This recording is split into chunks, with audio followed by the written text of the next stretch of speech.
underlying process that started about 2001.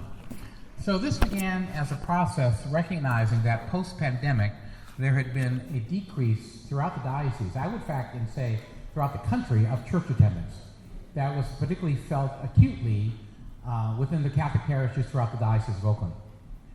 At the same time, we're beginning to realize that we just don't have enough priests to staff all the parishes. Now, this isn't the time to get into a discussion about the underlying reasons, because we all know what the underlying reasons are. But so the bishop engaged in a process to help determine the viability of parishes given two things: a decrease in parishioner attendance, as well as a decrease in clergy availability. So the bishop asked me to serve on that MAP commission, as well as other priests and lay folks from throughout the diocese. What we did in that initial MAP process was to give some understanding about what parishes might be able to be clustered or merged as a way of being able to save on clergy resources, as well as maximizing spaces that we have. And this is all before the whole bankruptcy process took place. This MAP process was solely, as I understood it, as being part of the process, looking at changing demographics, post-pandemic church attendance, and a lack of clergy presence in the parishes. So the MAP conclusions looked at an initial stage what various parish configurations would look like. There was a configuration of ourselves with Divine Mercy. There was a configuration of Cathedral with St. Leo's and St. Patrick's. There's a configuration of the Berkeley parishes, particularly St. Ambrose, St. Joseph Worker, as well as St. Augustine, which is actually in North Oakland. There was the configuration of the Walnut Creek parishes, particularly St. John Vianney and St. Mary's Walnut Creek, as a way of being able to say, how can we utilize resources better with these combined entities? The initial plan that the diocese put forth, it wasn't necessarily our recommendation for the MAP Commission, but the diocese put forth, the bishop put forth the combining of, first of all, the clustering of Divine Mercy Parish.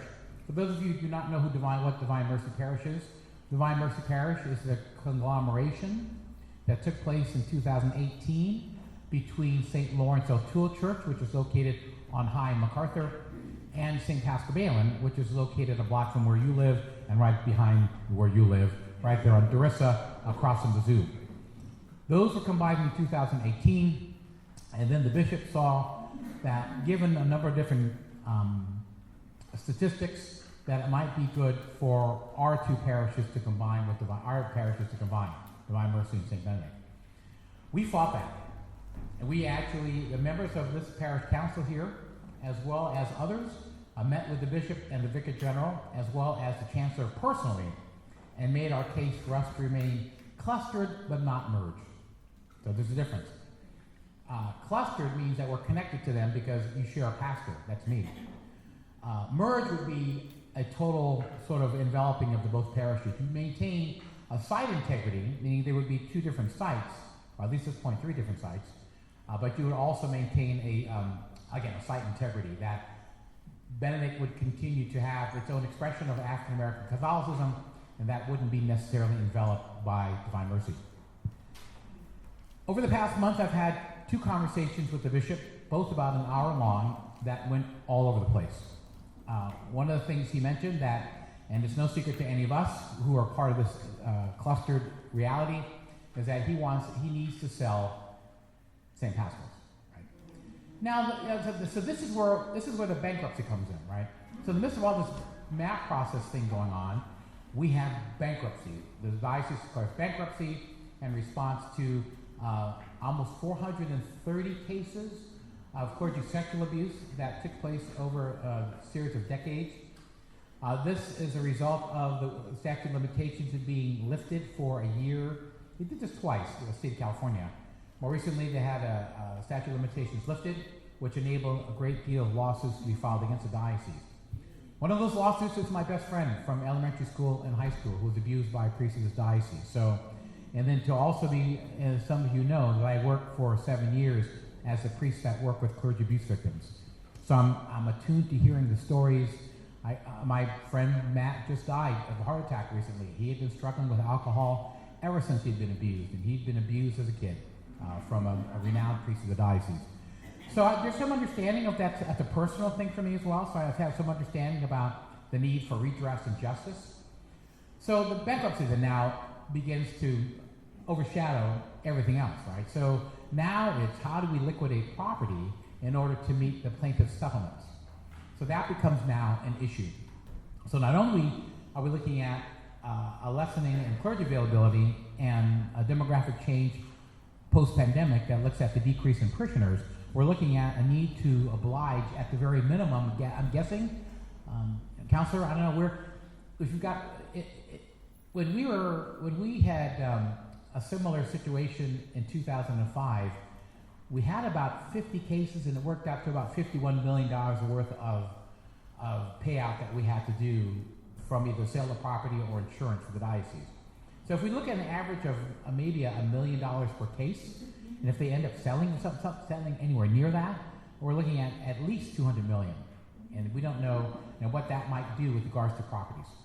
Bishop made it very clear to me that almost 90% of the leased properties currently rented out are going to have to be sold. And I made it clear to him, I said, you mean even properties in the suburbs, which no one talks about the suburbs. So I said, you're talking about the Montessori school at Santa Maria Orinda? Are you talking about properties at St. Augustine in Pleasanton that was supposed to be used for low-income senior housing? Is that going to be sold?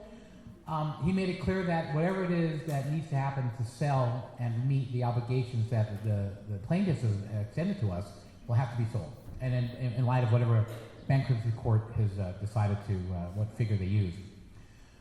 He mentioned also that we would find out, this is in our conversation, that we would find out around December of what that final figure is, or at least what are some of the elements of that settlement, and that he will inform the priests first, and then we'll go ahead and inform everybody else.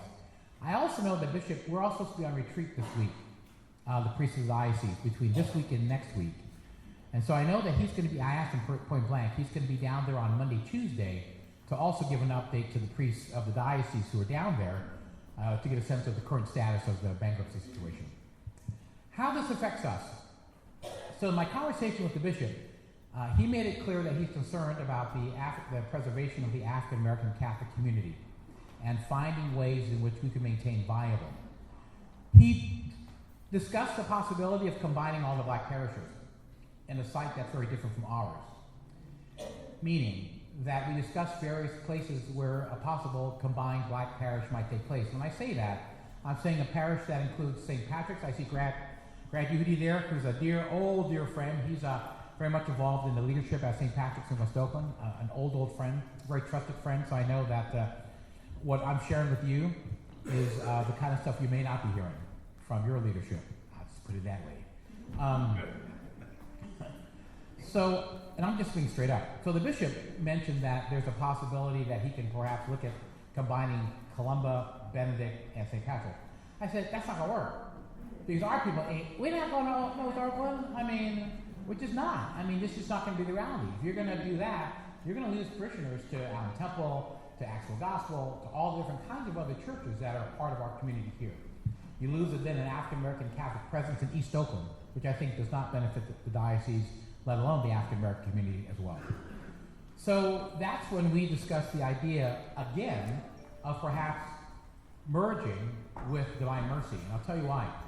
Because in merging with Divine Mercy, you maintain at least site integrity, meaning that you'll have a secondary site here at St. Benedict, to which there will be some measure of control that all of you have in the expression of African American Catholic worship. Right? You're not going to be subject to one, another pastor, who we don't know who that'll be, two, a whole nother set of realities that we don't know if there's a combined black parish. But if you have at least a parish, if you have a worship taking place here, you'll know one of two things. You'll know that I'm going to be your pastor. Right? You're not going to get some strange guy. Well, I'm a strange guy as it is. But we got another strange guy? What's that all about? Where is he going to go this time? So at least you'll have somebody you're familiar with and who I'm familiar with you, right? So, and then secondly, there's an opportunity, at least for us, not to leave the site. That you'll be under one administration, meaning me as pastor, and then perhaps combine ministries. We're doing that. Dale is doing that with the RCIA. We're doing portions of that with youth ministry. The bishop's going to always look at numbers. And it's a harsh reality that in spite of the value we bring and the uniqueness of the African American Catholic experience, it's going to be about numbers. Because he'll say that, and he challenged me on that. I said, we had 2 kids at confirmation last year from St. Benedict. I had 70 kids from Divine Mercy for confirmation last year with the bishop. Our first Eucharistic program had 6 kids, I think, last year. Here, our Divine Mercy first Eucharist ended up being 66 kids. Now, you have to understand the demographics are changing. It's all Latino. So that's the reality. And Jay made this very clear to me when I arrived. He goes, the future of this parish is Latino. Because the future of this area is Latino for now. What's going to happen, though, if the bishop is true to his word about selling all the leased lands, then there's a whole swath of parishes that are reliant upon leased lands to sustain their operations. Not just us, although we will have to be aware of that reality. St. Benedict, St. Bernard, St. Anthony's, St. Louis Bertrand are all dependent on leased property income to sustain paying our staffs. The reality may just happen, and this is what I'm really concerned about, is that if the bishop is true to the need to respond to the bankruptcy by liquefying or putting it all out to auction, all these properties, including those leased properties we have at the schools, then we as a parish, as well as Divine Mercy, who are heavily relying on that income, are going to have to be sustainable through the contributions of our people, right? The other thing I think he's looking at, he looks at October counts, which is why Leonard made reference to that as what's going on. That often is an indicator, aside from sacramental statistics, October counts are often a measure of viability. Right? So all those parishes that are now in the process of merging or clustering have in their worship sites, like ours was in the average of about on a weekend, 150, 160, something like that. There's about 5 other parishes in Oakland that are below us, and they're all being clustered, if not merged altogether. So this is where we're at. We say in order for us to survive and become, like we would say, a secondary site, that in order for us to maintain our own kind of unique cultural identity, that being clustered with administratively with Divine Mercy, but maintaining a separate worship site would be our best option. Because St. Pastoral will no longer be an option for our worship site in another 5 to 10 years. Now, I say this, you probably have a better sense of how bankruptcies kind of extend themselves. I've been sort of studying what the bankruptcies are looking like throughout the country in various different dioceses. It seems like there's an average of about 5 years between the time in which a diocese declares bankruptcy and by the time in which they're actually selling property. So not that we get to skid by for another 5 years, but that's all. We may not be able to see some of those realities until another 3 to 5 years. New Orleans is going through this right now. Buffalo is going through this right now.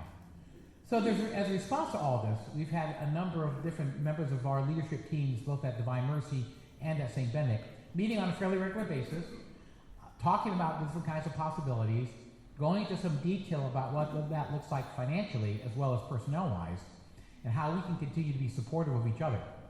They close St. Pascal site, the Vietnamese community will be looking for a place to worship, because we have a fairly large Vietnamese community up at at St. Pascal site.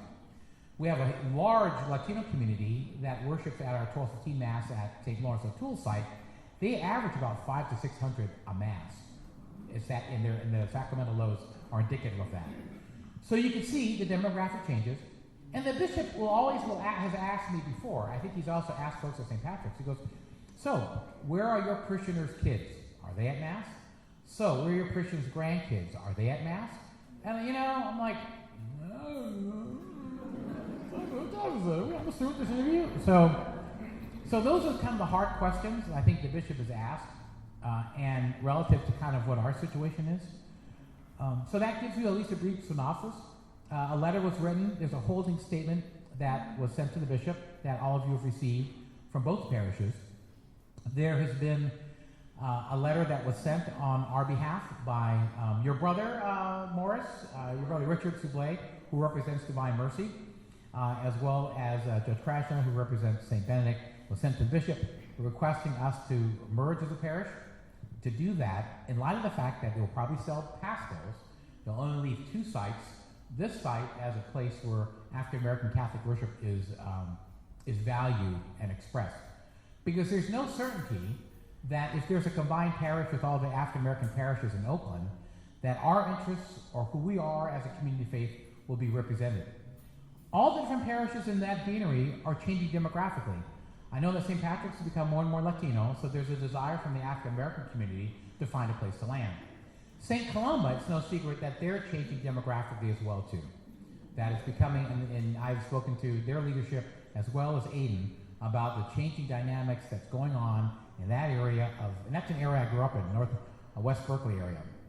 So it's becoming more and more diversified, let's go that way. So, whether or not, whatever happens there, I don't see us as a parish community making the trip to North Oakland, right? Whether that's going to be at whatever site they choose to place a possible African American Catholic community. So that's a whatever brief, short, understanding. Questions? What do you want to do? I do a couple of things, Father. Open it to questions and comments. Thank you very much, Father. Yes, absolutely. There was some confusion out there when we suddenly said, now we want to merge with Divine Mercy. Fathers explained why we want to merge with Divine Mercy. Because if we don't, we're out. We'll be closed, okay? We fought so hard not to merge, if you remember, with Divine Mercy, the last town hall, and there was a reason for that. And now there's a greater reason for our own existence now to merge with Divine Mercy. Father, that's something else at some point we want to talk about. The wonderful people we've met. You know them, but we've met Joey and Leonard, Linda, Cheryl Grissel, and others who are on the leadership team here at St. Benedict's. We've met some great people at Divine Mercy. Morris, where are you at? Put your hand up, please. Yes, his brother, Rich Soublé, what a great leader. Terry Anderson, a bunch of Jasmine Alvarado, Leah De La Torre, right? And a bunch of folks that we're going to all meet in due course. So that's why we're doing it now. Fathers explained, because the bishop wanted to consolidate the 3 black parishes, and we don't want to go anywhere else but here. That's why now we're going to Divine Mercy. I hope that's clarified. A couple of people at least asked me, now why do we want to merge with Divine Mercy? That's why, okay? Now, we want to hear from you. We want questions and all that. But where's, I saw her, Damier, our attorney in residence, who's volunteering her time and efforts. Would you come up and explain your understanding of where the diocesan bankruptcy is? You have a whole lot more research to do, but tell us where you're at. And thank you again for volunteering your service. Okay. Good afternoon. I'm Damier Zandrine, and I've been at St. Benedict for almost 3 years. Was before at St. Columba, where I've known Father Jason for quite a long time. And many of you don't know me, but I am Catholic, and so is my family, cradle to grave, with our roots in Louisiana. I am a lawyer.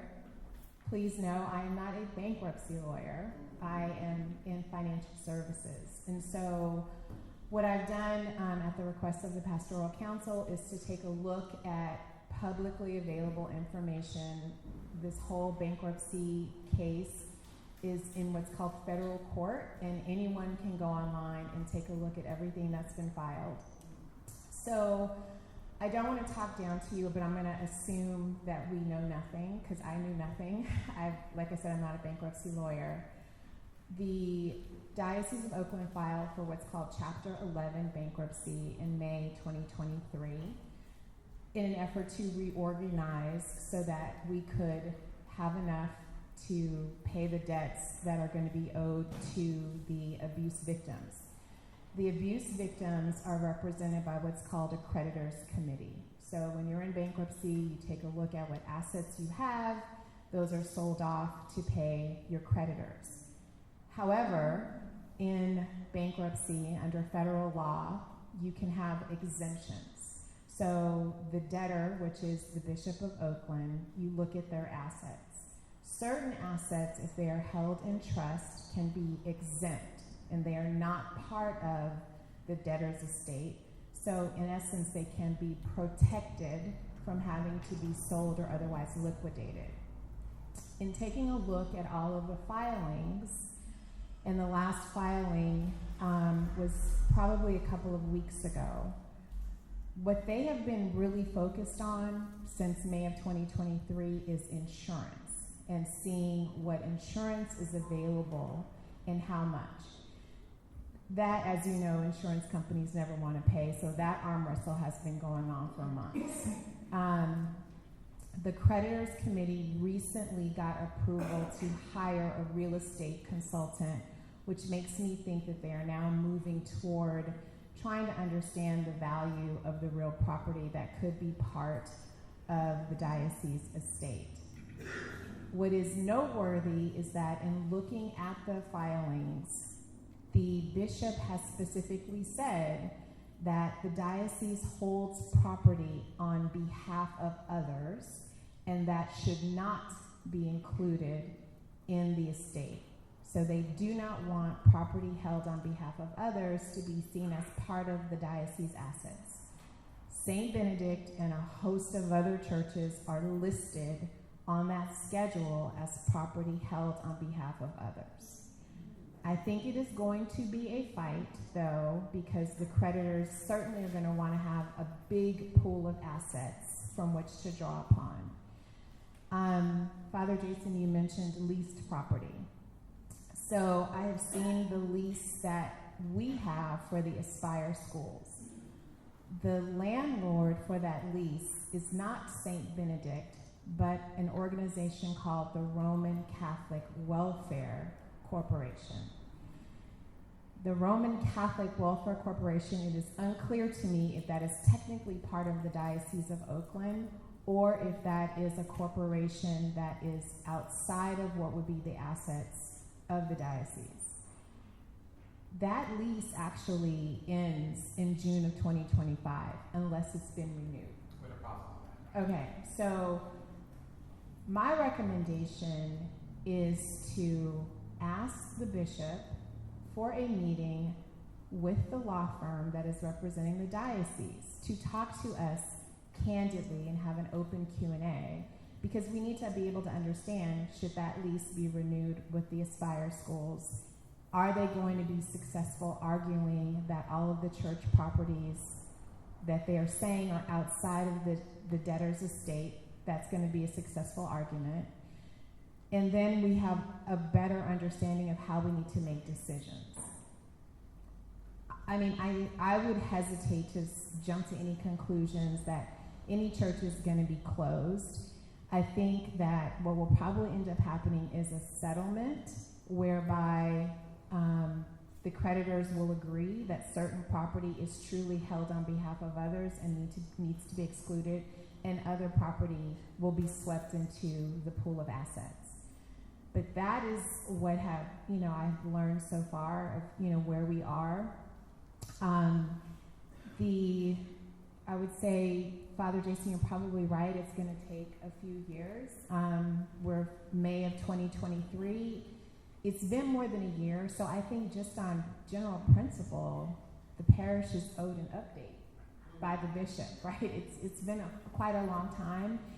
So that would be my recommendation. So we're not sitting here festering in uncertainty and speculation and rumor, and we can really strategize for the best path forward.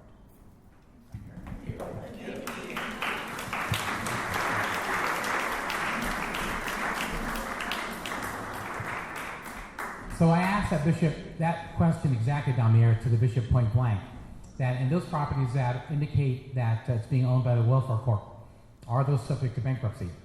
He hemmed and hawed and said that only the ones that are not being currently used for the purposes of Catholic education, he made some mention that he can sell them. So what that means is that although they might be held in for others, he, as the Bishop of Oakland, has the right to be able to sell those properties.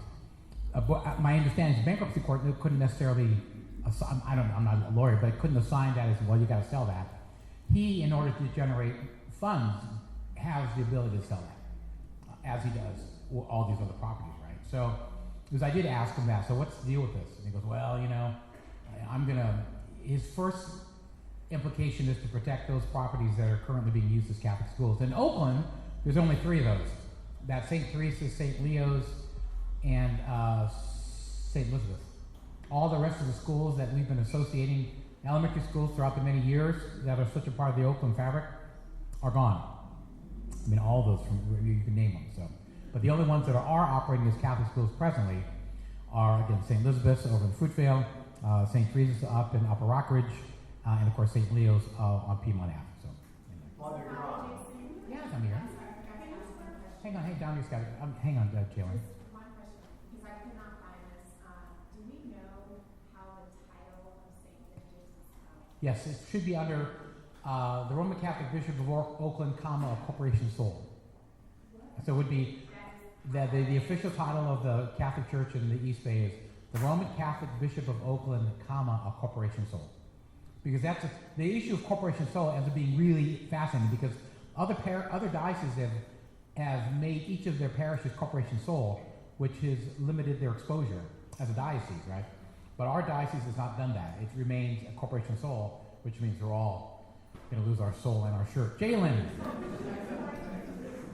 you explain the difference between leased and properties owned by others? Because what I understood is St. Benedict's is not leased, it's property owned by others. So the property owned by others, I guess Damier would be those properties that call as part of the welfare corp or cemeteries. Yeah, it's property held for the benefit of others. So essentially, and that's why I asked you how St. Benedict's was set up. Like, it would be clean if this was in a trust. And it's not. It's not in Right. a trust. And so that's what I was trying to understand, how this church is titled, the actual land is not held in trust, it is actually within the diocese. So an example of that would be the cemeteries. Like that would be held in trust for others because the likelihood of being able to sell a cemetery would not be particularly, a good investment, I'm guessing. Particularly on those who would want to live on that. Doctor? What about the property? I think it's multi-acre property that I believe they own in Lafayette, the retreat center. They sure do. And that's Lafayette, that property is $1 million. So how does that come into play? Cha-ching! Goodbye! If you had any chance to send anybody up there for a retreat, it ain't gonna happen. Yeah, those are the kind of properties I think that, because I don't think it's designated, I don't know, I'm sure it's under the corporation sole, but that would be one of those properties that would certainly be, would be susceptible, would be subject to sales, I'm guessing. But again, but the other part that's funny is that it's attached to Queen of Heaven Lafayette Cemetery. So it could very well fall under the category of cemetery, which is under a separate entity called Catholic Funeral and Cemetery Services, which is separate from the Diocese of Oakland. In fact, no, I won't say it. But so they're not going to, if it's under the Catholic, if it's under CFCS, can't touch that. The leases, yes, ma'am. Do you know if the bishop would be amenable to having a Q&A with the law firm or something? Not sure, unless he goes ahead and makes sure that there's a law firm that he has his own. I don't know. I just don't know. I'm guessing he just doesn't want to talk to anybody now because he's overwhelmed and he really doesn't know kind of what he's Yeah, I get that. Yeah, he's But overwhelmed. there's clearly a law firm representing him. He could be there with the lawyers just having a Q&A. That might be a good thing on a once we. Well, do you think we should do that before we get a sense of the terms of the settlement, or do you think that's something? Okay. Yeah, just to understand sort of the lay of the land and what's going on so far. Your Honor, I think it should be before, Father. Okay, so I'll let you folks figure out how to draft that. He seems to respond to you very well. Yes, he does, because because here comes the judge, right? As Flip Wilson used to say, here comes the judge. So he seems to respond to that. So As far as the lease situation is concerned, I have groups, folks, Cheryl and Dion and Judge Krasina have all been part of a conversation with the diocese around our lease agreement. So that's just one conversation taking place with Aspire Public Schools and Sylvia Martinez at the diocese. The other aspect as well, too, is that Northern Lights, which is where they're located at St. Pascal's site, is also wondering what's the future of their site. And Seneca Public Schools, which is the site at St. Lawrence O'Toole, are also worried about the viability of their contractual agreements in light of whatever situations they need to adapt to if something happens here. So we're all saying, go talk to the diocese, because we don't know what's going on at this level. It's only, and the diocese is the one that signs the contract, not me, outside the contract, but after the diocese has done its negotiations. So that we're still in the process of that, not just here at the Spire, but with Northern Lights at the other site and the other site over at the Seneca schools. There's a question about the convents. There's a question about all these sort of things. You know, is the convent under corp? Is it under corporation sole? Is it under welfare corp? What does that mean as far as sale? Questions around clergy. What does that mean as far as the clergy that help us? I have a lot of retired help. I do not have a priest assigned to me. So, and I beg the bishop for a Spanish-speaking guy because you don't want me to speak Spanish. Believe you me, you don't. I do. I'm able to do that, but you start laughing. But we have a Spanish-speaking priest that help us out, but they're all retired guys. So because that's who I depend on. But bishops, for some reason, because we don't have enough. Even the Spanish-speaking priests, we don't have enough. So they say. So anyway, Janet. Well, the Catholic Church is one of the richest. The Catholic Church is the richest organization in the world, Right. in terms of land, home, property, artifacts, paintings, whatever. Right. What role has Rome played in trying to assist these churches, not only here in the United States, but around the world, to settle this situation? I think they would be broke if they did that. No, because this is just one diocese. I believe there are 37 in the country who have either been through bankruptcy or are currently going through bankruptcy. That's just the United States. We're not talking about cases that come out of First Nations people in Canada. We're not talking about the horrendous abuse that has been going on in Ireland. I mean, there are cases, mounds of cases of horrible stuff. You talk about the orphanages, you talk about the Madeline Laundries, just horrible abuse. So I read that stuff because it's just the nature of the work I do, right? Horrible. So, I mean, if there's any recourse that victims in those situations, this is just the tip of the iceberg stuff. We haven't even talked about places where the Catholic Church is very present, but because of the nature of the culture, there isn't a desire to be litigious. Talk about Philippines. Talk about Mexico or Central America. I mean, there are places where those kind of abuses are taking place, but because the culture is reluctant to criticize the church, or because the government and the church are so coalesced as one, there's a reluctance for them to whatever, right? Well, that's not the case here in the United States necessarily. Used to be. So that's why if the Vatican ends up trying to address all the different abuse that's taking place and finding redress to that, I mean, they'd be broke. God.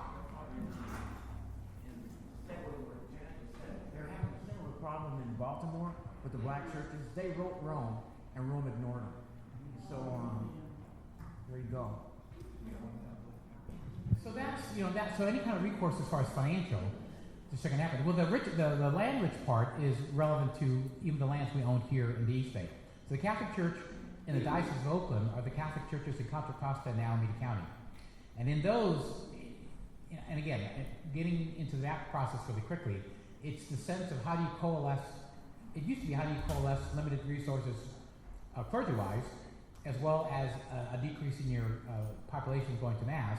How do you redress that? Now that you add on this component about bankruptcy, then what is it in these situations that they'll need to go ahead and combine and sell to order to meet the obligation that the bankruptcy courts ask us to meet?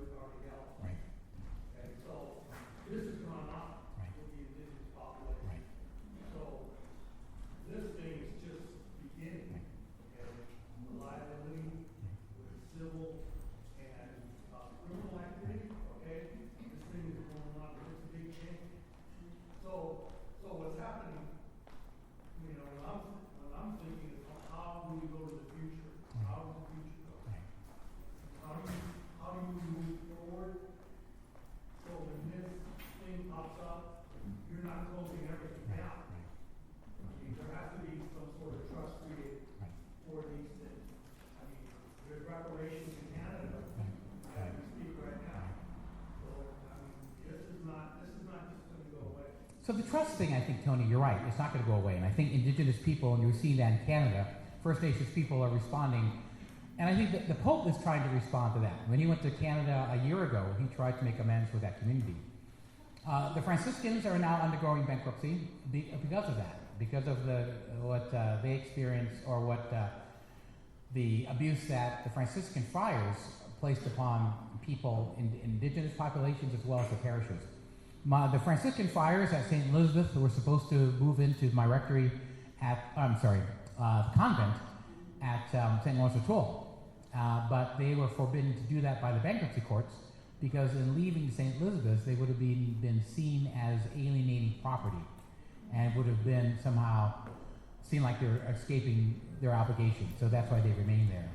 What was I going to say also about that? What was I going to say?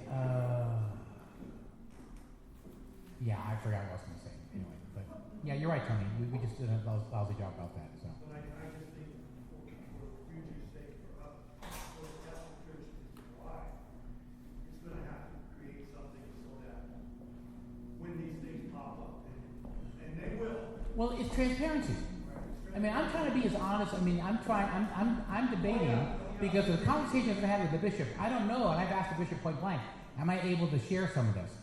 And he goes, he didn't say no, but he said, like the whole discussion about combining the black parishes. I mean, he just kind of said, well, I want to go ahead and wait until we get a clear indication in December about what the bankruptcy courts have decided. But in that same breath, he'd say, well, I want Judge Krasno on that little committee. I'm like, kind of hard to be private about that if I got to ask Judge Krasno to be on a committee for the diocese, right? So being as straight up with you as possible as I can is what I think is where we begin. We as a Catholic Church, we don't know how to talk about this. We don't know, because I don't think honest conversations is something is scary, right? I mean, to be very transparent and say, this ain't looking good, folks, and I don't know whether my colleagues in other parishes are doing this. I don't think they are. I don't think, I mean, I can name the parish. Grant, I know your pastor. Well, he's on sabbatical now, but that's another story. But because it's that transparency, be transparent. This is what's going on, folks. We're trying to do the best we can to try to merge in a situation where at least we can maintain a sense of who we are as a unique worshiping community. Anyone, as Clarence, the doctor said, you could look throughout the country and see black parishes closing left and right. Left and right. We all get the emails. A lot of us subscribe to Black Catholic Messenger. We all have a sense of how dioceses, archdioceses like Baltimore, all throughout the country are closing black parishes. It's all about money. It's all about size. It's like smaller parishes are subsiding into deeper parishes. The issue is justice, like Tony was saying. The issue is how do we be an instrument of justice for the terrible wrongs that we've done? Terrible wrongs. I mean, any of you know anyone who's been abused, not just by priests, but in general, and maybe you yourselves have been abused. If you get a sense of what that has meant for you in your own life, then you get a sense of the kind of pain. My friend Matt died an alcoholic. He was in and out of treatment for decades. He had a successful, he went to Cal, we both went to Davis. He hated Davis like I did, but he went to Cal, back home. I didn't want to live at home, so I stayed at Davis. He went on to San Jose State, got his degree in urban planning, totally rooted into Berkeley, a Berkeley kid like myself, went to work as an associate planner for various cities, really couldn't hold down a job. His mother was Native American, so he moved up to the Rancheria up in Clear Lake, in and out of treatment left and right, and had died. He had an asthma attack and died of a heart attack at 63 years old. But you could tell, I could tell in the sense of all that, he's hiding, and all the pain he felt. All the times that Father Jim went up to the room as a kid while his mom and dad were out getting lit downstairs. All the times that they'd go out to places and Father would do this, right? I mean, this is a trusted person in our community, a priest, who we all loved and trusted, until Matt says, I need to let you know. And then just like maybe 10 years ago, I'm like, not even his own family knew this. So it's that kind of stuff, and I told them, you need to talk to the chancellor of the diocese, and I was involved in ministry to clergy abuse victims at the time. I said, go talk to Sister Barbara Flannery. And he got some psychological help, but didn't get any financial help. He just got psychological help, right? So it's that kind of stuff that's the reality of what survivors experience in clergy sexual abuse. Lack of trust, lack of self-esteem, issues around relationship. Yeah, I'm going on. But Janet. Is there a list of the properties that are a prime consideration for selling? In other words, I doubt seriously is Christ the King, St. Isidore, many of the churches that are in the suburbs, or even on the list of considerations. And then there's Alameda. Counselor? So, according to what has been filed with the courts, there is no church in Oakland on the schedule of assets for the debtor. All of those churches are on the schedule which lists everything held for the benefit of others, and they're saying should be excluded. But as Father Jason was saying, the bishop has discretion maybe to pull those. They're all in Oakland, and I mean, it's a very long schedule, Janet. I can for sure email you, but it's a very long list. All of the churches in Oakland are on a schedule that is for property of being held for others. So, just from the court filings, the diocese is not seeking to pull in any of these churches. However, it could be his discretion to sell some. That's why I think it's really helpful to actually get a meeting with the bishop and the law firm to understand their strategy for settlement. So how is St. Pastor's on that list? What I'm saying is there is a list of all the churches in Oakland that has been filed with the court, and that is a list that the bishop has said this property should be exempt from our assets. On paper, with the courts, he's trying to protect all of the churches in Oakland from being swept into the assets of the diocese. On paper, that's what he's trying to do with the courts.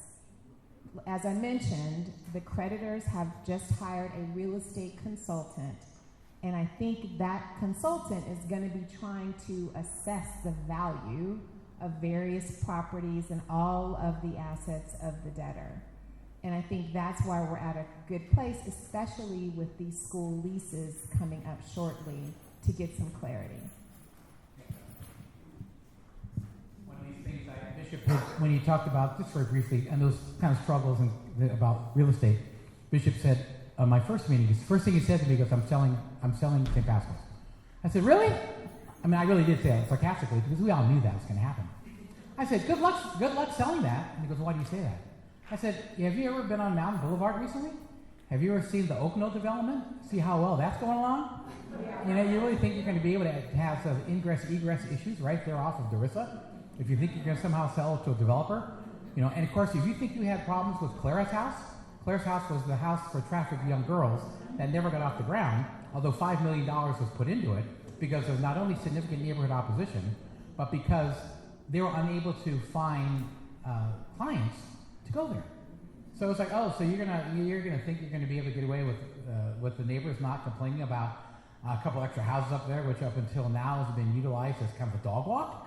I mean, this is the conversations he and I have. He and I get along fine. Well, I don't know now. He asked me if I was going to Hawaii. I said, yeah, I'm going to Hawaii next month. He goes, no, are you leaving for Hawaii? I'm like, if this keeps keeping up, you doggone right. I'm not going to kill myself doing this. So yeah, there's always this discussion about, even you think about viable lands that you think you could sell. Think again before you do that, and look at what's going on around you, Bishop, before you start thinking this is needs sale. Because if you think you're going to be able to convince neighbors to go ahead and develop up there, anyway. But that's he and I can have those conversations, and that's fine. So anyway, anyone else? Jackie. I don't know what I want to say, really. There is a lot of moving parts going on here. And we really thank you for your honesty and being upfront to us. We really appreciate it. We're only lay people. And we want to know the bottom line. And I know it's hard for you to give it to us. are we talking about a year, 2 years, 3 years, 5 years? So I'm looking at scenarios because that's kind of what we've all been working on. What's going to happen if, right? I mean, that's kind of, I'm going to get to Morris. I don't want to forget you on that one, right? Again, as Damier was saying, we filed bankruptcy 2003, right? So you're actually looking at 3 to 5 years process, right? So as far as anything happening within a year or so, we may have some inklings of things, but I don't think anything's going to be really moving for another 3 years. It's my gut. I mean, that's what I'm seeing otherwise, right? Plus, you have to think about the market, the housing market. Exactly that. The way it is today. Right. It's not good. Right. Interest rates, all of that. Exactly that. The other thing is that as far as transparency is concerned, I don't know, so St. Joseph Worker Berkeley is going through this right now because they've got to deal with the St. Augustine site as well as a St. Ambrose site that will have to be sold and talk to their parishioners about what's happening. Alameda is the same thing. They're in the process of combining St. Joseph's Basilica as well as St. Barnabas.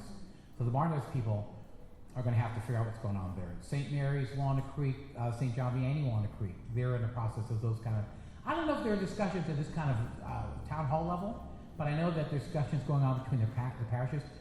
I don't know what's going on with Joe Pastor Grant and what's going on with St. Leo's. I know that they're trying to market St. Leo's as sort of this cathedral academy kind of thing, right? I mean, and then put poor St. Patrick's out on the line. I'll be very honest with my people here. You and I have talked about, I was approached by the Finance Council at St. Patrick's some months ago because it was your desire for me to serve as your pastor. And I made it clear that that would be my death knell. As much as I appreciate the invitation and how much I love you guys and appreciate the historic essence of St. Patrick, but I just couldn't run 4 sites. You know, I'm barely surviving running 3 sites. Thank you, Jalen. Thank you. Because I do everything. I do, police and fire, blah, blah. So, but I know that particularly is hitting St. Patrick's because there isn't a kind of affirming leadership that you deserve there, and you're not going to get. It's being taped. You're not going to get transparency.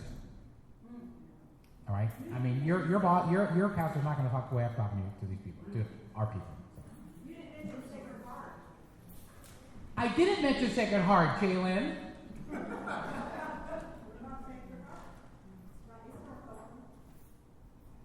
So the bishop and I said, Bishop was like, hey, what do you think about combining parishes? So Ruth, I'll get you to him. And he goes, he's after me. I said, well, you know what? Maybe you can think about, what's going on with Sacred Heart. Why don't you do that with Sacred Heart? Well, I don't know what's going on there. What's that? It's a religious order parish. It's the Oblates of Mary Immaculate run it. Think about that, right? And then we got together again on the second visit, and we talked about, I said, you know what? Our people ain't going to Sacred Heart.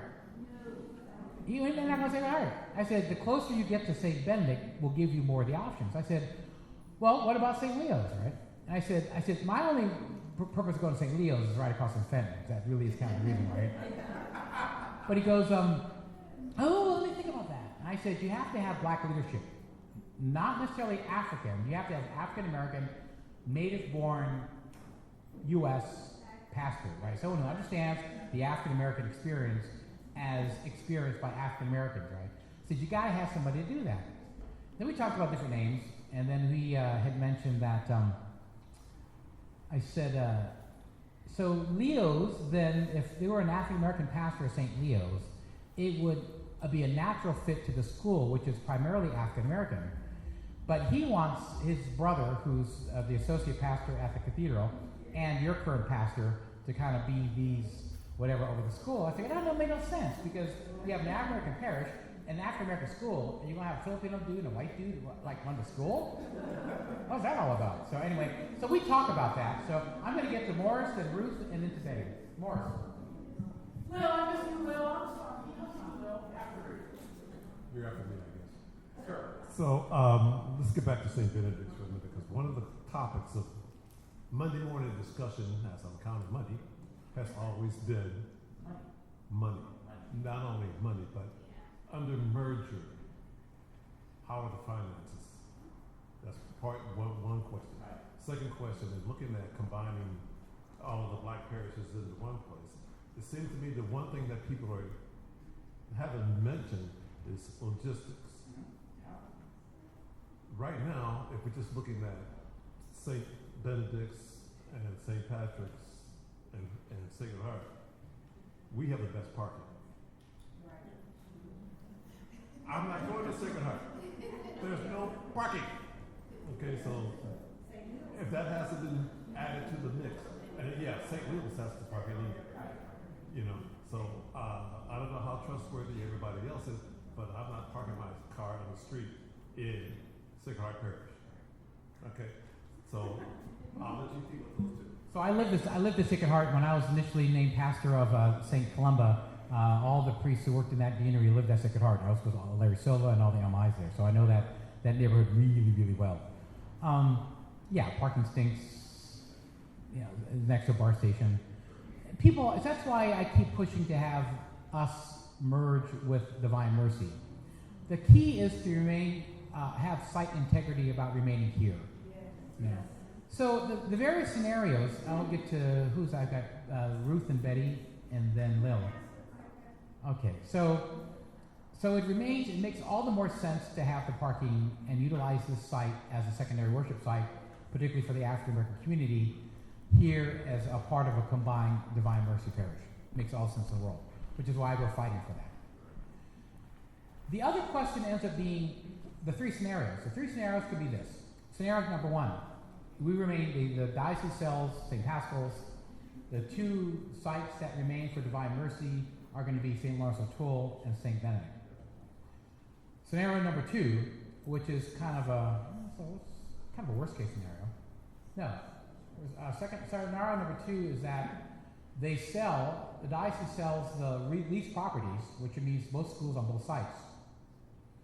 Third, which is the nuclear option of the possibilities, would be diocese suppresses this site altogether, sells Pastoral, and Lawrence O'Toole remains the lone parish standing, which I'm totally against, because then now I have to be able to make sure that at that site is accommodated a worship style and community that's African American Catholic, and a really angry Vietnamese community who will have no place to worship as well, and is worshipped at Divine Mercy for at least the past 20 years or so. So that's, and with this site, if this site is no longer available because of the desire to sell this entire site, as well as St. Pascal's site, and the possibility of losing the site, the school site, which is now currently leased by Seneca, then this ends up, the St. Lawrence O'Toole site didn't have to accommodate, a huge Spanish-speaking group, 200 folks from Vietnamese, and 150 or so from St. Benedict, which at that point I will go to Hawaii, but anyway. Ruth, and then Betty, and Adrienne. You still didn't answer my question. Which question was that? Church finance. Okay, so that's a. I know that's a question. No, I have a big sheet on that right here. So I'm talking with, at this point, my business manager at Divine Mercy. She is in the process of talking with Davina. We're looking at all the different chart of accounts that separate us. What is easier to merge, what is not, as far as trying to get a sense of Davina's way of operating as far as bookkeeping and all that sort of thing. And then Terry Anderson is the business manager at Divine Mercy. Our budgets are huge up there. I mean, our savings are just our regular yearly budget runs to about $500,000. Our savings are about almost $2 million at that end. Ours are healthiest it's ever been here at St. Benedict. We're pretty healthy insofar as finances. The problem is being the vast majority of that is rental income. It's not even for both our sites. So we're in discussion about that. I'm having Davina and Terry discussing things. They're also exchanging files so we get a sense of our operating procedures.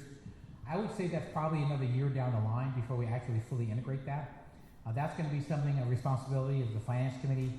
Hopefully we'll be working with the Finance Committee at Divine Mercy and seeing how that works. So, Cheryl, do you want to say anything before I get to Ruth, and before I get to Adrian, and before I get to... I think you mentioned the fact that we are healthy, and so that's very important for the congregation to know.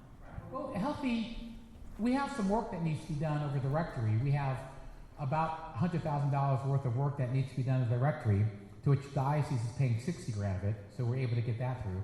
At my other end, I have $250,000 worth of work I need to do on sewage lines that will come straight out of my budget up there, because and we have to shut down the water in the church, at least the toilets, for about a week, and then at the rectory that'll be shut down for a week. I don't live there; I live here at St. Benedict. So, Ruth. I just want to make a comment about, I know the bishop and the hierarchy goes down, but don't you think the bishop should be talking to the people in the parish about what's going on? Because I just feel like he's hiding behind this wall and he doesn't want to face us, and I think he needs to face us.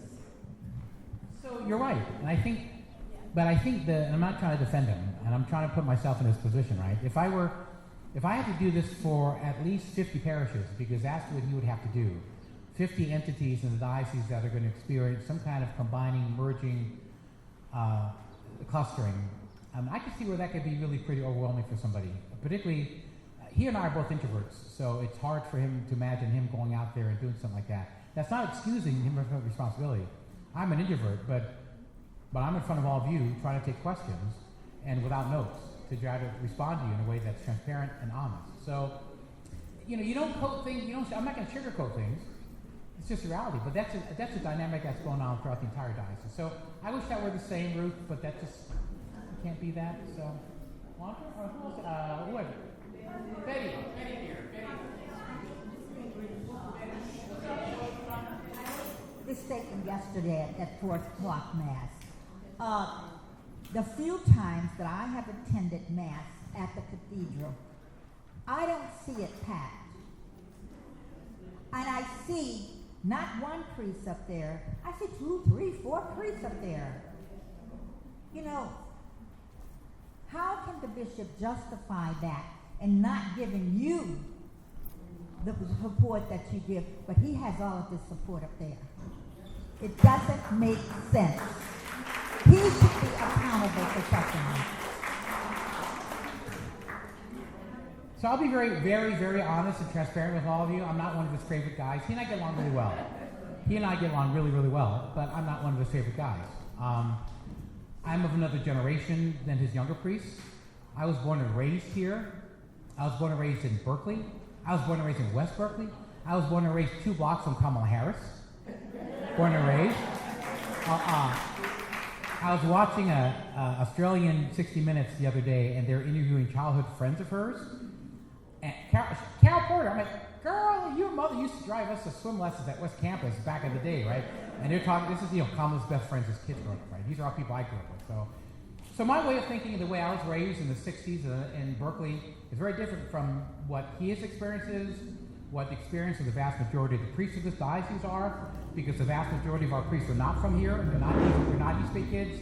They're from other places, right? So they don't have the sensibility of the realities of what we experience as East Bay people, right? So Betty, that's the heart of that. We get along well, but I'm never going to be one of his guys. He's not going to respond to me for anything. He's not going to. I've begged him for a fantasy priest. My parishioners at Divine Mercy did a survey a few weeks ago, and they listed all the things they need. Top of the list, fantasy priest. 2, Father Jason's homilies are too short. 3, Father Jason's never around. 4, Father Jason's always rushing out of Mass. Yeah, you lucky you got me. Come on, man. It's either that or you will get somebody who knows speak English. Okay, fine. So, but even, so that's the reality of that at a place like Cathedral, where he's got his buddies, that'll all be. Yeah, I don't think he cares to, Jesus, is this being taped? Is this being taped? Oh, thank you, not live. So we can take it as not live. I don't know if he's really big on the priest that doesn't me, because we're all pretty, when I went to that parish, I knew I would need to change the ecclesiology of that parish. So there were priests who tend to be a bit more close back too, meaning there are priests that tend to be more pastoral. The priests that we have at Divine Mercy, like the priests we have here at St. Benedict, tend to be very pastoral. We respond to the needs of the people. We're not going to be hard and fast doctrinaire kinds of folks. We're going to adapt to what the needs of the people are, because that's the way we grew up. These are our people, right? That's maybe not the case in other places. I'll just put it that way. Is it true that he grew up in West Oakland? What? I think his grandparents, I think, members of St. Patrick's Parish. But he grew up in Sacramento. He had a seminary in Galt in 1973. They became a Jesuit. Not too sure. Are Jesuit brothers any idea when your Jesuit brother Jesuit became a Jesuit? Do you know how long Bishop Barber's been a Jesuit? I think since the early 70s. Okay, so he's a few years older than I am. So he was probably in his teens. He was probably early 20s or something. So it's a good guy. I have to say, you'll never hear me criticize the bishop publicly because he's actually a decent guy. His heart's in the right place. We may not agree on some issues, but he's good people.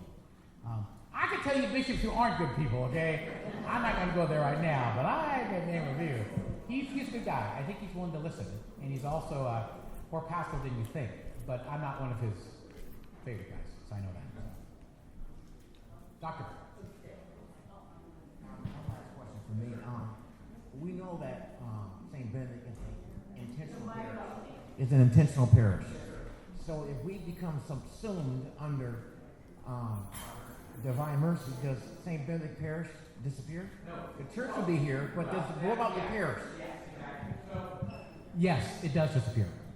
So what you'll see is the designations that are made at Divine Mercy are St. Paschal Church. You go up there, and you'll see St. Paschal Church. When you go to St. Lawrence O'Toole, you will see St. Lawrence O'Toole Catholic Church. Above that, you will see Divine Mercy Parish. So it's semantics at some level, because this remains a church. You can still say, with all due honesty, I'm a member of St. Benedict Church, because it'll still be St. Benedict Church. It'll be Divine Mercy Parish, and Divine Mercy Parish is the only designation as far as administration, right? You can say, our pastor at St. Benedict Church is Father Jason Landezza. Our pastor at St. Paschal Balen. Because people in Oakland, those of us who were born and raised in these parts, we don't know Divine Mercy. We know Paschal. We know St. Lawrence O'Toole because our kids went there. Because our high school classmates, whether they go to Dowd or St. Mary's, went there. But they didn't go to Divine Mercy. So that's why, in maintaining those names, you maintain a sense of rootedness to the community. You go out to lots of folks at Allen Temple or at Axel Gospel, they're not going to know what Divine Mercy is. They're going to know who St. Benedict is. So that's why being able to merge ourselves as parish, but maintain this nomenclature as St. Benedict Church would remain as that. So, yes. Oh, yes, of course, Margaret. This may sound very minor to most people, but when you go to the website of Divine Mercy, as also the fresco in the cathedral, we aren't there. That's real simple to do. You go, this European guy, whatever, doesn't look like anyone I would imagine from the Bible description of Jesus Christ. So that's minor to do, but it's troubling, God Bangladesh, so that we're not represented in the cathedral, and now we're going to go to a church as a website, but we don't exist either, much less the rest of the people with ethnic backgrounds to go there. So, that's a minor thing to do, but it's very telling. It's very telling. And it's not minor at all, and I'll explain the history of that. So when the diocese combined St. Lawrence O'Toole Church and St. Paschal Church, there was a great deal of opposition from St. Paschal Balen, because they had their own sense of identity. Those of you who've been parishioners at St. Paschal Balen know that. That's why you're here at St. Benedict, because of some of the struggles they've had up there. My predecessors, the priests that formed that parish since 2018 and up until recently, before I was appointed, were all pretty conservative theologically and politically. They had Latin Mass, not Latin Mass, but a lot of the prayers were in Latin. A lot of the accoutrements of that church reflected their ecclesiology, which is very traditional. And your brother, Morris, as well as other parishioners, just went after the bishop and said, this is crazy. We don't want this anymore. And so the bishop then asked me to take over, right? So what you have is a remnant of a parish community that heretofore had been very, very, not parish community, the parish leadership had been very traditional, both theologically, ecclesiologically, liturgically, and politically. So what you see on there is a gradual transition of changing a website to reflect the realities of the parish now. We just did that a few days ago. because we had two separate websites. One that was the new website that I asked to take place. The other was the old website, and it was a matter of trying to change hosts, right? And so we just did that this past week. So if you go on Divine Mercy's website now, it looks a little bit more updated, but it still isn't, because it still has remnants of that sort of older kind of way of looking at things. So, but I also have to be very sensitive. So I'm also pastor of a very different parish at that end, because they tend to be a bit. The Pastoral has its own sense of identity. Lawrence O'Toole has its own sense of identity, and these are all folks who live within 10 minutes of all of us. Damir.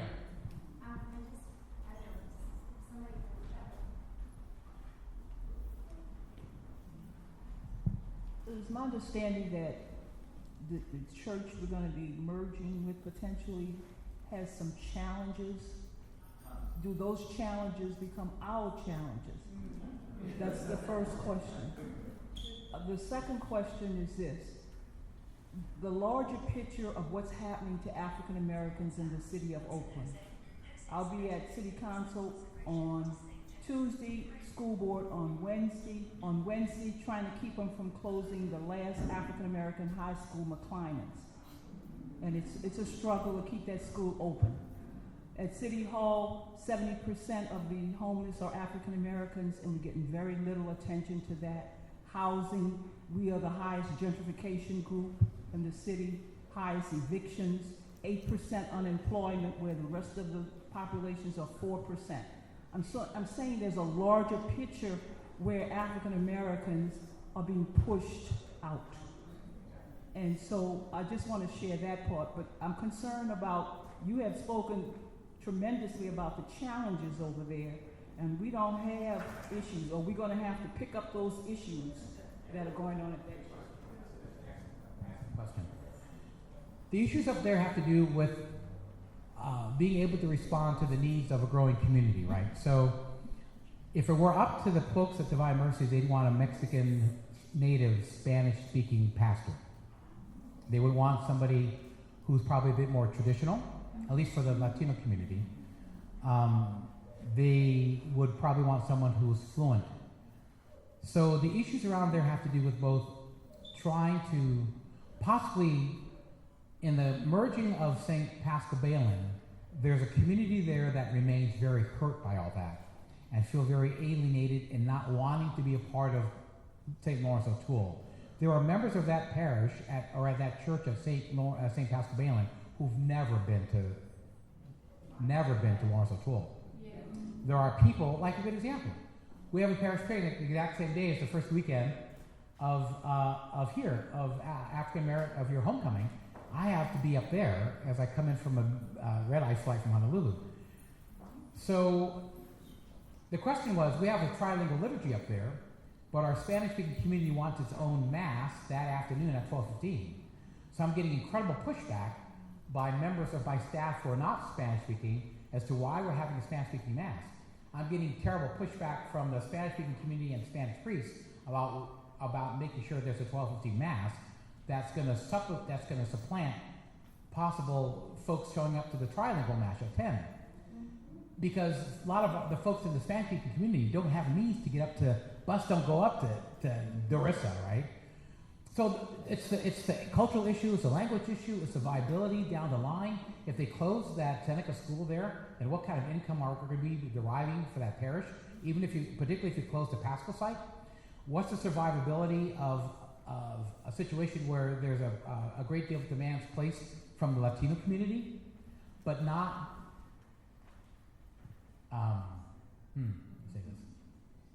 not experiencing a commensurate kind of support for parish that would be equivalent to the level of pastoral response that would be necessary for that community. I'm trying to be really gentle about this. I mean, a good example would be, I get stacks of things to do, quinceañeras, weddings, in Spanish, right? I can't do it all. I have to cancel a mass up there on Saturdays because I can't do it. I made it very clear to them. I can't do a baptisms, at 10 o'clock baptisms, 12 noon Spanish wedding, 2 o'clock quinceañeras, 3 o'clock confessions at Pastoral, 4 o'clock mass at Pastoral or here, 5 o'clock mass at Lawrence O'Toole. I said, I can't do this. I'll be dead. And I have to make it very clear, I'll be dead. If you want me to. So those are the issues that they're facing up there, let alone infrastructure issues, let alone personnel issues. You know, I mean, so some of you who'll be at the conference tonight, I mean, you'll figure it out. You'll see some tension. But that's what I got to deal with. That's what I have to do with that. There's that kind of tension. It's just, and that's, yeah, and it's always a demand. I mean, they're always, I'm never enough for them. So. I think Dominier. Down here, I'm sorry.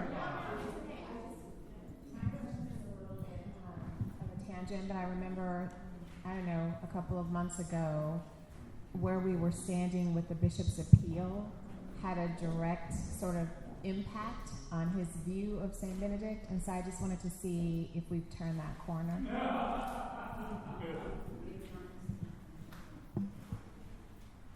We have.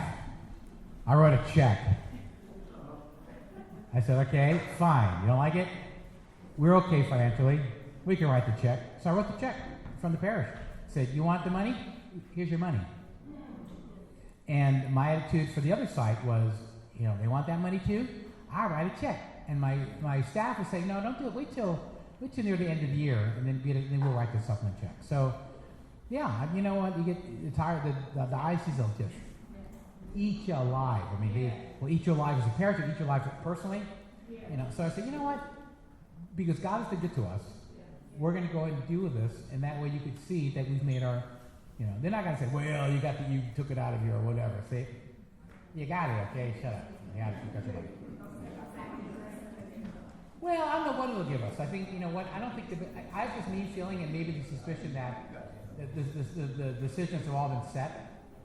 You know, I think people that are part of the leadership team here at St. Benedict know that we're doing a lot of work with a bunch of consultants who I think most would agree that really don't really know what they're doing, kind of, sort of. The consultants are coming from the outside. So I'm not being disparaging. I think that's the experience of people at the Divine Mercy side. But there's a lot of work that's being done to collect that kind of information that's going to help to, that we do in all this, and we wonder what that's going to be worth in the end. Speaking of the consultants, okay, what is the reason behind having them? Did you guys, did the priests get together and say we need this? Oh! Here's why, okay? The initial intent of the MAP process, I'm being really transparent, all y'all. The initial intent of the MAP process was to be able to make sure that the diocese formed an office of pastoral transitions that hires somebody full-time, whose full-time job would be to assist people like myself, who don't know what we're doing, to be able to work through how to transition a parish from being clustered to merged, right? So there was an office that was supposed to take place, right? Then something big happened. What happened? Bankruptcy. So once bankruptcy happened, the diocese could not hire or form any kind of office, because then they would have to go ahead and outlay expenditure for salary, and that would be seen as a violation of whatever. So they've got this Blue Work consulting group that's come in from Denver, who work with dioceses from throughout the country to work on these kinds of issues, right? And so that's kind of what we have. So we have people who really don't know our context. Kendra, the people who don't know our context, who are just winging it, because we've been to these meetings and we're like, what are these people talking about? So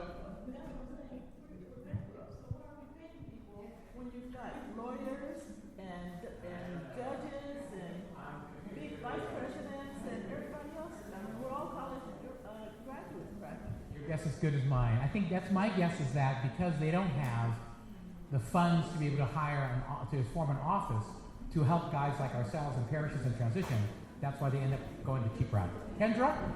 I agree. No, I agree.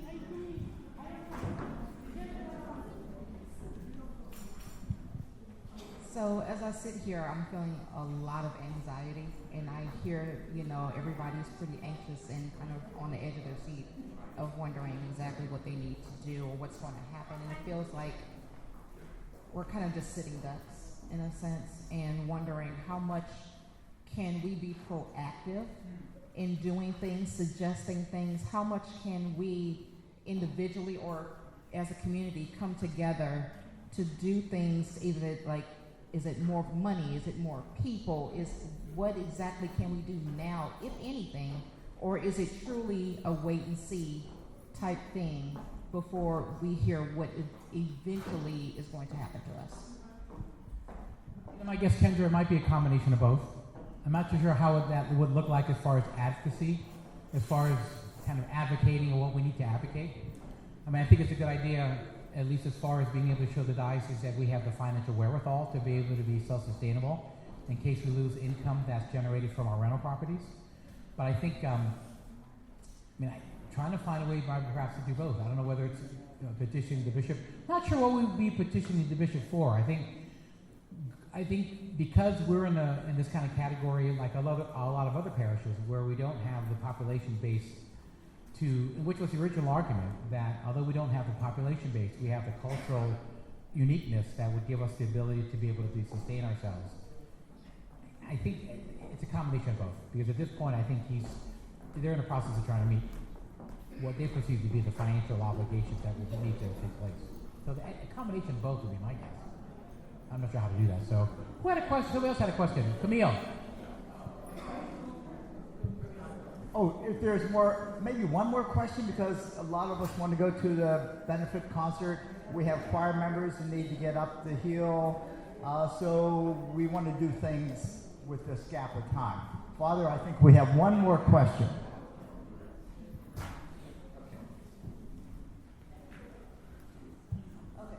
One question, because it's really about money on another side of things. We have our own St. Benedict's Give Money to That Fund. Then there's the Diocese of Oakland Fund.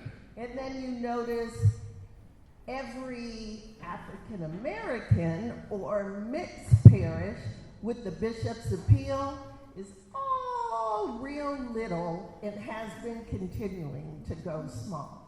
So, it doesn't really make a difference in any aspect if we just keep our St. Benedict's money for St. Benedict's, even if we group together. Are we still going to have our money there, or eventually he's going to say, how are you guys surviving? And I don't see that money coming to the diocese offering in that pool of money. How are you guys doing it? Does he ever ask you how we still survive? Camille has worked for the diocese, you can well understand that. So she understands where her gravy train used to come from. Like my mama's gravy train, she worked for the diocese for many years.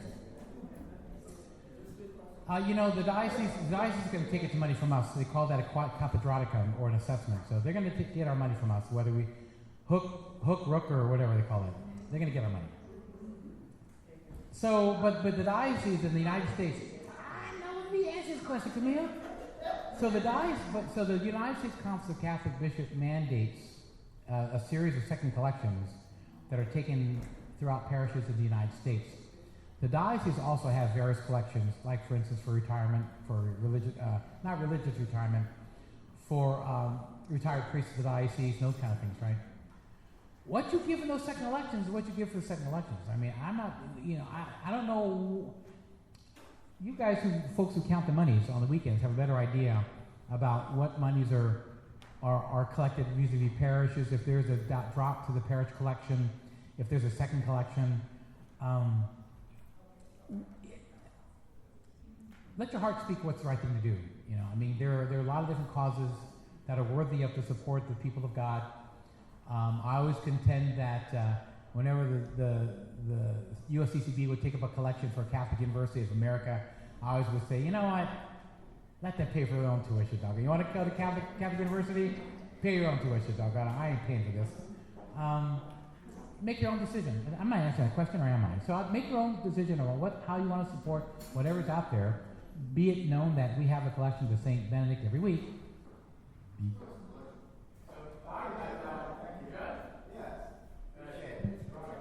It might be obvious, but I don't like to take things for granted.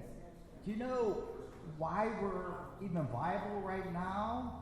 Why we have hope? Of course, God. But because of our pastor. It is him. All right? So join me, please. Yes. Absolutely. All right, to conclude, the Vice Chair of our Pastoral Council will now render our closing prayer.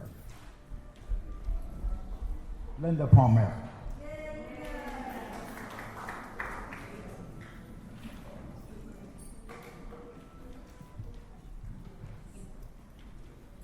Father God, we have come together in your name to work for the good of our parish. Stay with us with your invisible presence and pour out the gifts of your Spirit on us as we embark on the merging of divine mercy with St. Benedict Church. Help us to work in a spirit of trust and love, as well as a spirit of prudence and understanding in the days and months ahead. Heavenly Father, send forth your Spirit to enlighten our minds and dispose our heart to accept your truth. Help us to listen to one another with openness and honesty, eager to learn from the talents and intuitions that you have given each of us. Never let differences of opinion diminish our mutual esteem and love for our Catholic faith and traditions. Let harmony reign ever among us, and let us keep our eyes ever fixed upon you and your Son, in the unity of the Holy Spirit. Amen. Amen. All right.